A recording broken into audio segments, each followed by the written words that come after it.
सभी YouTube family को राधे राधे। आज हम जानेंगे रावण और मंदोदरी का संबंध आखिर कैसा था और किस मजबूरी में आकर मंदोदरी को रावण से विवाह करना पड़ा। तो सबसे पहले प्रारंभ करते हैं ओम गंगणपते नमो नमो। तो चलिए अब हम कहानी भी प्रारंभ करते हैं। क्या आप रावण को एक राक्षस राजा मानते हैं? क्या आपने कभी सोचा है कि मंदोदरी, जिसे लंका की रानी कहा गया, उसकी कहानी कितनी जटिल है और पीड़ादायक रही होगी? यह केवल रावण की पत्नी की कहानी नहीं है, यह एक स्त्री की उस नियति की कथा है जिसे छल से छीना गया, प्रेम से वंचित किया गया और फिर इतिहास ने उसे केवल रावण की रानी के रूप में याद रखा। इस कहानी में है शक्ति के नशे में चूर रावण, तप और विजय का प्रतीक बाली और इन दोनों के बीच फंसी एक बुद्धिमान, साहसी और मजबूर स्त्री मंदोदरी। यह गाथा प्रेम, प्रतिशोध, छल, त्याग और स्त्री शक्ति की एक रहस्यमयी और अनसुनी यात्रा है।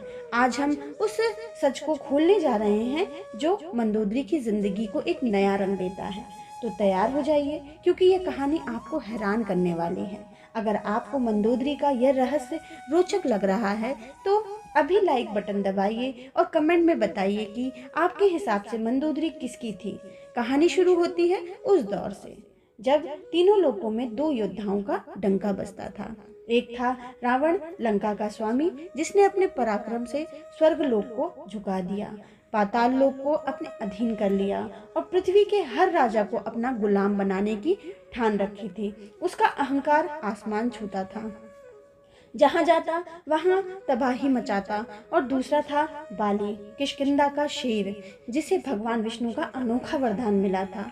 जो भी उससे लड़ेगा उसकी आधी शक्ति बाली को मिल जाएगी। मतलब दुश्मन के लिए बाली से जीतना नामुमकिन था।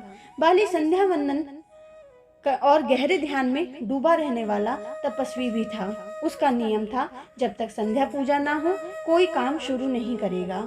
अगर किसी दुश्मन को मारता तो पापों से मुक्ति के लिए तपस्या में लीन हो जाता। इसलिए जब यह घटना घटी तब बाली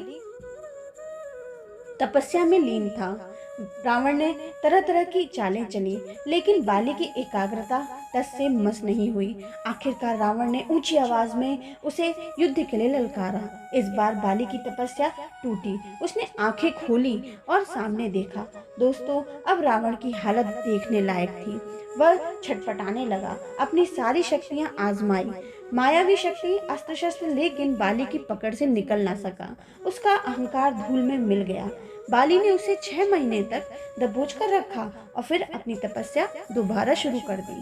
6 महीने बाद जब उसकी तपस्या पूरी हुई तब बाली ने रावण को आजाद किया। रावण ने कहा, हे महाबाली, मैं तुम्हारी ताकत को स्वीकार करता हूँ। मैं हार चुका हूँ और तुमसे मित्रता चाहता हूँ। बाली हंसा और बोला, तुम हार मान रहे हो, लेकिन तुम्हारे दिल में छल अभी भी जिंदा है। रावण ने बैर न करने का वादा किया, लेकिन उसके मन में अपमान का बदला लेने की आग जल रही थी। क्या रावण का वादा सच था? नीचे कमेंट में अपनी राय जरूर दीजिए। समय बीतता गया। बाली ने अपने भाई सुग्रीव को राज्य सौंपा और फिर तपस्या के लिए चला गया। यही वह मौका था जिसका रावण को इंतजार था। उसने आरसी का वेश धारण किया और किष्किंधा में प्रवेश कर गया। बाली का कठोर नियम था, अगर कोई आरसी आए तो उसकी पूरी सेवा की जाए। मंदोदरी और उसकी देवरानी तारा ने उस ऋषि का स्वागत किया, आसन दिया, जल अर्पित किया, भोजन का आग्रह किया। लेकिन उन्हें क्या पता था कि यह कोई साधु नहीं बल्कि लंकापति रावण था। जैसे ही मौका मिला रावण ने अपनी असलियत दिखाई। उसने मंदोदरी और तारा को बलपूर्वक पकड़ लिया और उन्हें अपने पुष्पक विमान में डालकर लंका की ओर उड़ चला। किष्किंधा में किसी को भनक तक नहीं लगी।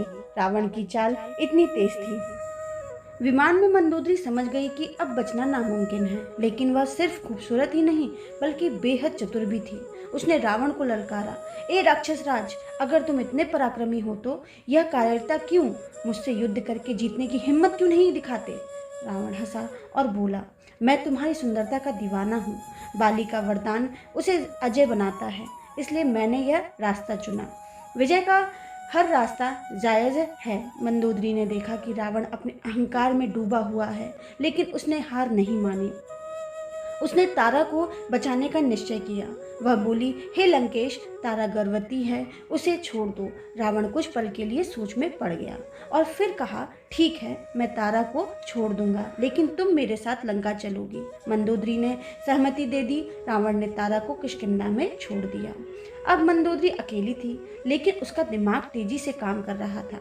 उसने रावण से कहा, मैंने सुना है तुम्हारी गर्जना इतनी भयंकर है कि गर्भ गिर जाते हैं।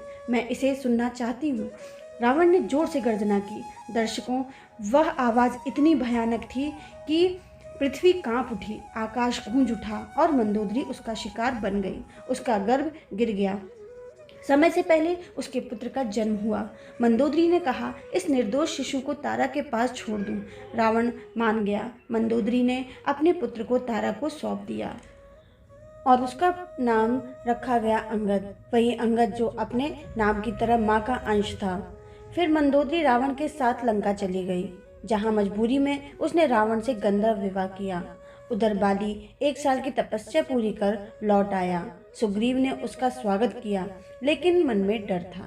जब बाली को पता चला कि रावण ने मंदोदरी का हरण किया है, उसकी आंखों में खून उतर आया। वह लंका की ओर दौड़ा और रावण को ललकारा, बाहर आ। रावण अपनी वीरता दिखा। रावण का दिल कांप उठा। वह बाली की ताकत से अच्छी तरह वाकिफ था। वह महल दर महल छिपता रहा, लेकिन बाली शांत नहीं हुआ।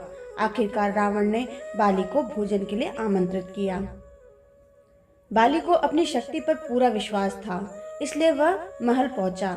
रावण ने मंदोदरी के पीछे छिपकर कहा, हे बाली, मैं तुम्हारी रानी को न्योता दूंगा, मेरा आतिथ्य स्वीकार करो। बाली ने मंदोदरी को देखा, लेकिन मंदोदरी ने साफ कह दिया, अब मैं किसी की पत्नी नहीं रह सकती। बाली का क्रोध शोक में बदल गया। उसने कहा, रावण की गर्जना से मेरा अंगद कमजोर पैदा हुआ। अब कोई माँ अपना शिशु ना खोए।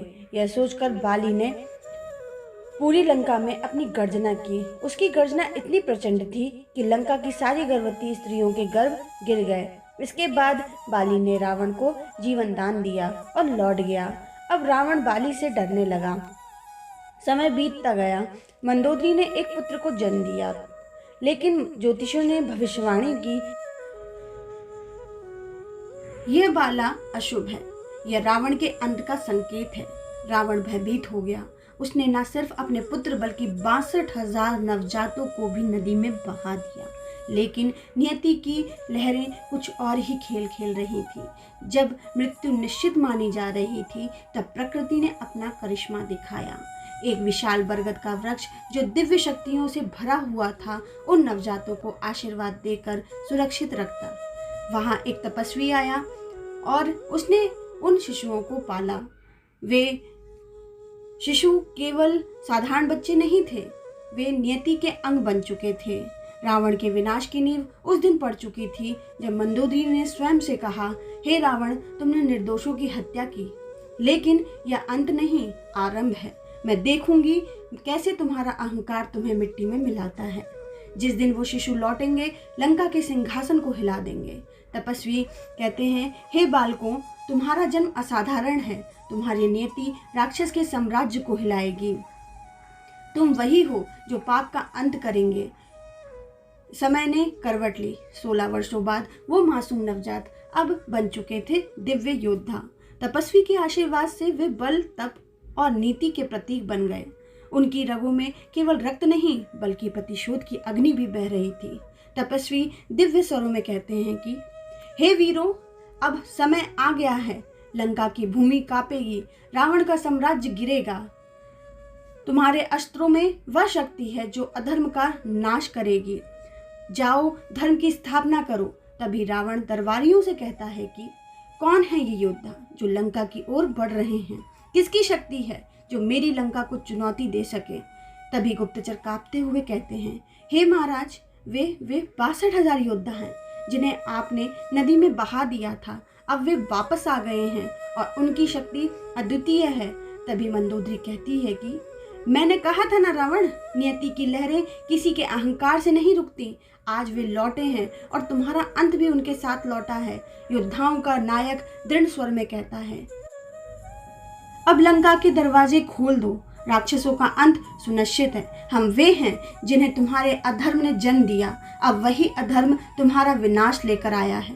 अधर्म और धर्म का यह अंतिम संग्राम था। रावण की ताकत और 62,000 योद्धाओं की प्रतिज्ञा, दोनों का परीक्षण अब होना था। क्या रावण अपने अहंकार के कारण विनाश की ओर बढ़ रहा था? क्या मंदोदरी का मौन आशीर्वाद इन योद्धाओं के साथ था? तो दोस्तों, यह भी मंदोदरी, रावण और बाली की अनोखी गाथा। यह कहानी मुझे लोग परंपराओं, रुओं और बुजुर्गों से सुनने को मिली, और रही इस कहानी की सत्यता की बात, तो यह पूरी तरह से सत्य नहीं है, लेकिन इसमें छिपी सीख को समझना ज़रूरी है। सही और गलत का निर्णय आपकी बुद्धि पर निर्भर करता है। यह कथा इतिहास नहीं, परंपराओं और लोक कथाओं का अंश है। इसमें प्रेम है, पीड़ा है, बदला है और एक स्त्री की मजबूरी भी।